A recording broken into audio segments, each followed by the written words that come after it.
So I wanted to talk real quickly about acid-base regulation within the respiratory system. We're going to cover this in more detail later on in the program, but it's important that you understand what is going on within the respiratory system as far as buffering the blood and keeping it at a normal pH. There are methods in the body to maintain balance, and they happen day to day, so a little bit over the course of 24 hours or minute to minute, and it's hydrogen or pH regulation. And this happens through chemical buffering, respiratory regulation, which is what we're focusing on here, and renal or kidney regulation. It's important to note that the normal pH of the blood needs to be between 7.35 and 7.45 at an average of 7.40, or else proteins will be denatured and digested and enzymes start to lose their functions.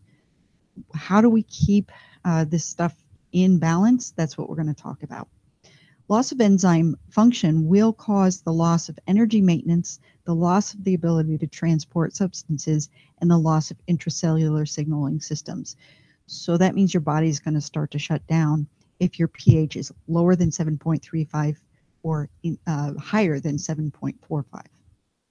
So the respiratory system is a physiologic buffer. It's 1 to 2 times as great as the chemical buffering that is used within the body, but it's not used as often. And this is a minute-to-minute buffering system. And what happens is the respiratory system will remove CO2 from the system at the alveoli. That's the external with external respiration, CO2 exchange for oxygen. And it's stimulated by an increased hydrogen ion concentration.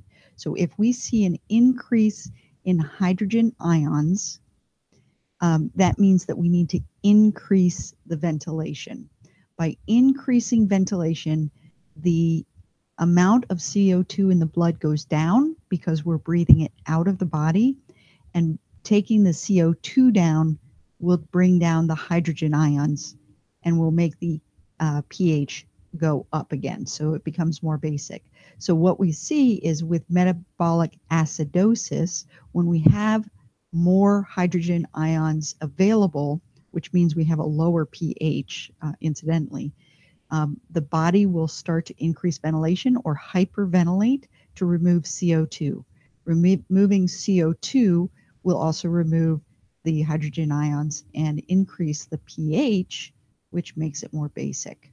That's just a quick review of the respiratory regulation of the acid-base balance.